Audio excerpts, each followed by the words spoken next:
In the mist-drenched hills of Moravia, tucked behind ivy-choked walls and rotting iron gates, stood a chateau whose name had been erased from most maps before the 20th century. Locals called it Diem Curve, the House of the Last Blood. But among the few who dared whisper of it, the family that lived within its gray stone belly was remembered not for their wealth nor their titles, but for what they drank. Not wine nor water, but warm human blood. The House of was one of the oldest surviving noble lines in the Austro-Hungarian Dominion. Its ancestry traced not through parchment, but through scars.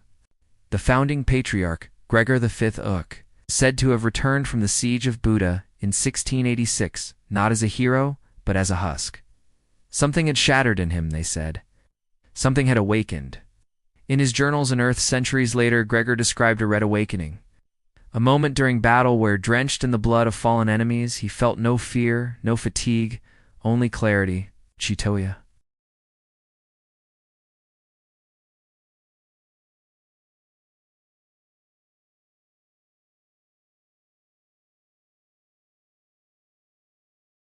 By the time his son Andrei inherited the estate, the rituals were no longer hidden. Once a month, beneath the watchful gaze of candlelit saints, a volunteer often, a paid servant, was led into the crypt. Their blood taken ceremoniously by silver chalices and consumed by the family in silence. It was called the Feast of Purity. And for a time, it was said to cure all illness in the house. No child died in infancy. No countess bore a stillborn. No member of the family succumbed to plague, rot, or fever. Doctors were turned away with apologies in coin. What made it stranger was that no member of the family appeared mad. Quite the opposite, they were scholars, diplomats, composers. Andrei corresponded with Leibniz. His daughter Elisabetta was painted by Carriera. The blood drinking was not born of desperation. It was choice, doctrine, belief, and in private letters, passed in secret between family members. The act was referred to not as sin, but as the inheritance. By the fourth generation, the Vias no longer needed hired help for their rights. They bred their own. Tenant families, indebted, desperate, sometimes proud to serve the house. A strange pride arose among them. After all, what greater honor than to give life to a line that never withered? A twisted religion began to bloom. To die for the Via was to be remembered forever. But not everyone within the house agreed. One heir, Rudolph, is known only from a single letter. Discovered half-burned in the fireplace of a crumbling annex, I have seen what it does to mother. The trembling hands, the muttering prayers in a tongue I do not know. This is no longer tradition. This is rot. We are not eternal. We are infected. His body was found weeks later, hanging from the belfry. The family declared it melancholy. His eyes had been removed. Some say by birds, others say by order. The villagers stopped approaching the gates after that. The harvesters were sent further abroad. Inside the manor, portraits continued to be painted ageless faces, white as wax, gazing forever into the void. It would not end in madness. It would end in fire, but not yet, not while the blood still flowed. The sixth generation of the Via line, born under a sky that bled red during a lunar eclipse, marked the turning point. Countess Amalia, a figure both revered and feared, brought the family's right to new heights of precision and perversity. She believed the blood was more potent if taken not just from the willing, but from the emotionally impassioned. Despair, she said, flavored the blood. Grief gave it warmth. Terror gave it depth. Bathli Clem. IHMM, NHNG, BCTNG, IMCG, BNMTG, BIN, MTT. They OLMT Kang, Gang Diang, Viong VV Nung, XNGTI. Nung, Onich, NG Benth, BNGA, CM, CHN, in mirrors that faced each other endlessly, so that the dying could see themselves multiplied into eternity. The blood was not merely drained, it was harvested like sacred wine. Candles dripped into pools of scarlet wax. Gregorian chants, twisted into something darker, echoed from phonographs crafted by blind monks. It was a church for the damned, and Amalia was its high priestess. It was during her reign that outsiders began to disappear. travelers, pilgrims, orphans. No longer just servants. The line between inheritance and hunger blurred, yet the family thrived. Amalia lived to be 97, her skin pale as alabaster, her eyes sharp as broken glass. She outlived 3 husbands and 7 doctors, all of whom she insisted be buried without autopsy, but the cost was mounting. The local villages emptied, not by war, but by whispers. The name, once feared with reverence, was now spoken like a curse. Children were taught not to approach the woods at night. Their dogs howled when the bells of the manor rang at dusk. Priests turned away at the crossroads, muttering of ancient debts paid in crimson coin. And still, inside the manor, the tradition deepened. A ledger was found decades later, hidden behind a false wall in the family library, bound in human skin. Inside, names, ages, blood type, emotional state at death, date of extraction, over 900 entries spanning for generations, each marked with a red seal. One was circled in gold ink. Subject 728. Male, orphan. Age 10, blood yielded ecstatic clarity. Visions of the staircase without end. That phrase, the staircase without end, would echo through later documents. Letters and the feverish scrawls of family members who no longer slept. For as the generations passed, the villa began to suffer visions. Hallucinations, some said. Others claimed they were dreams or premonitions. Entire volumes of journals were filled with depictions of a black staircase spiraling downward into something too vast to describe. One Herr Sebastian spent his entire adult life constructing a labyrinth beneath the estate. Convinced that the dreams were guiding him to a source, a final vessel, he never emerged. His sister sealed the chamber and ordered the workers to be buried alive within it to preserve the silence. By the 11th generation, the family no longer spoke of inheritance in public. They spoke of devotion, of sacred transmission, of becoming vessels for memory. Blood was no longer just sustenance. It was the medium through which the soul was painted. It is said that during this time, the walls of the crypt began to weep, not with water, but with rust-colored streaks, like the earth itself had begun to bleed. The stones grew warm at night. One servant claimed the portraits would blink when no one looked directly. The few who left the manor did not return, and those who returned were changed.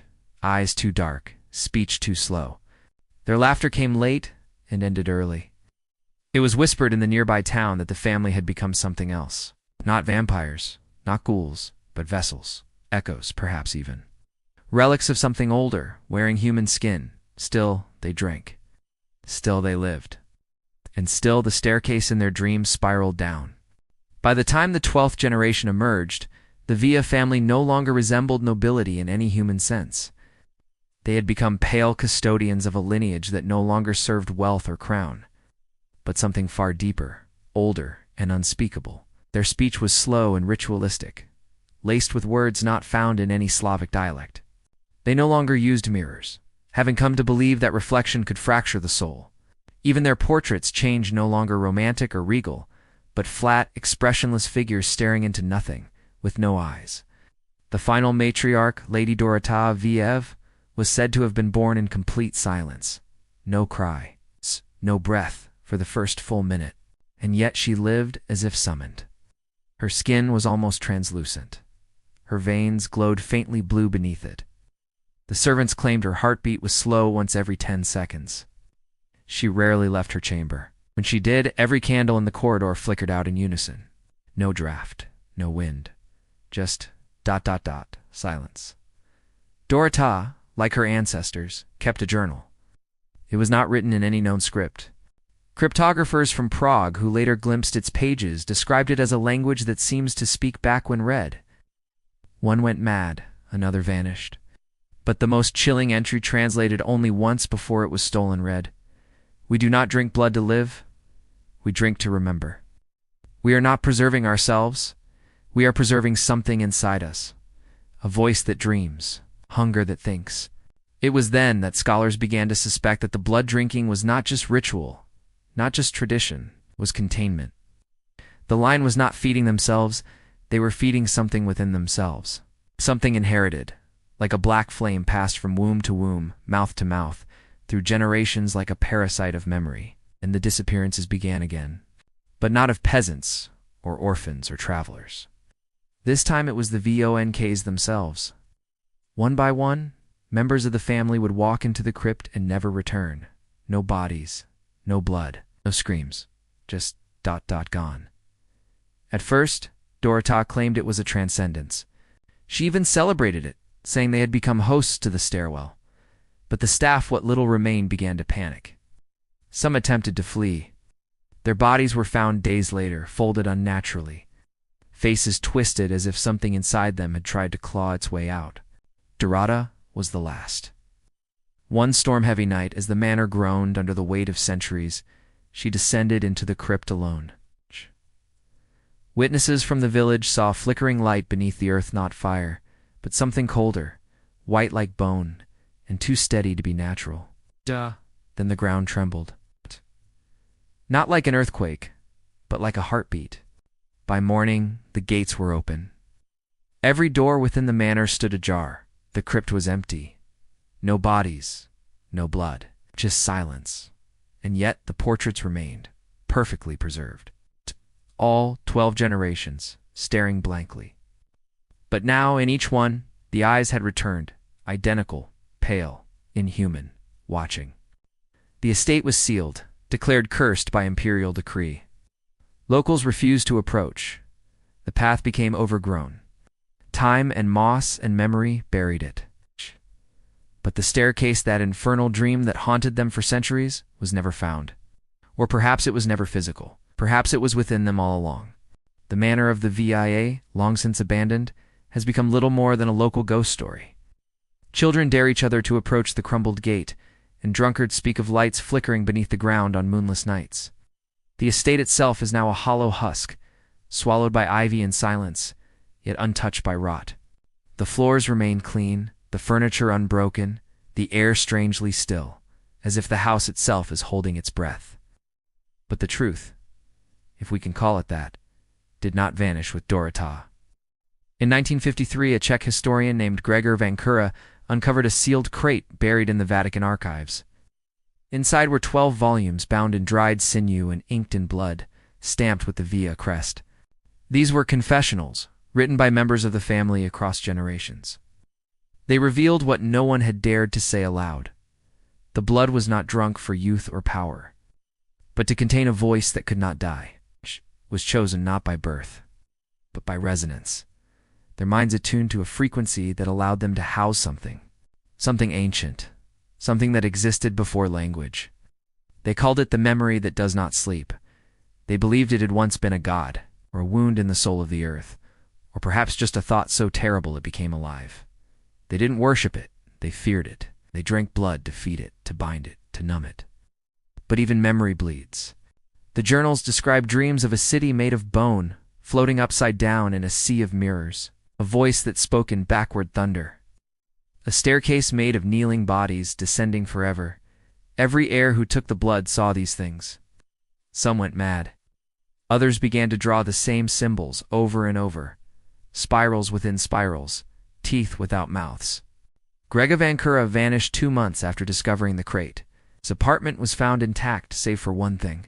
Every mirror in the home had been shattered inward. And so the question haunts us. Did the Via line truly end? Or did it simply pass into silence? There have been sightings. In Vienna, a pale woman at the back of a cathedral whispered prayers in a language the priest could not place. In Warsaw, a nobleman with eyes like milk signed a deed with the name VOA, and then the ink ran red. In Prague, a child drew a staircase on the walls of his orphanage. When asked where it led, he said, "Down to the woman who never blinks." Some claim the family succeeded in their purpose, that they truly did contain the memory and carried it to the grave. Others believe the ritual failed and that the entity is now loose, a free idea, a living echo, seeking new hosts. But there is one final piece. In 2007, during renovations of a government building in Brno, workers uncovered a hidden chamber. Inside were hundreds of glass vials, each containing coagulated human blood, labeled with dates from the 1700s to 1938, and on the wall, Scrawled in dried black ink was a single phrase repeated again and again until it disappeared into madness. I am not the dreamer. I am what waits when dreamers die. Whether there were visionaries, monsters, or martyrs, we may never know. But if their story is true, then somewhere beneath soil and stone, the staircase still waits.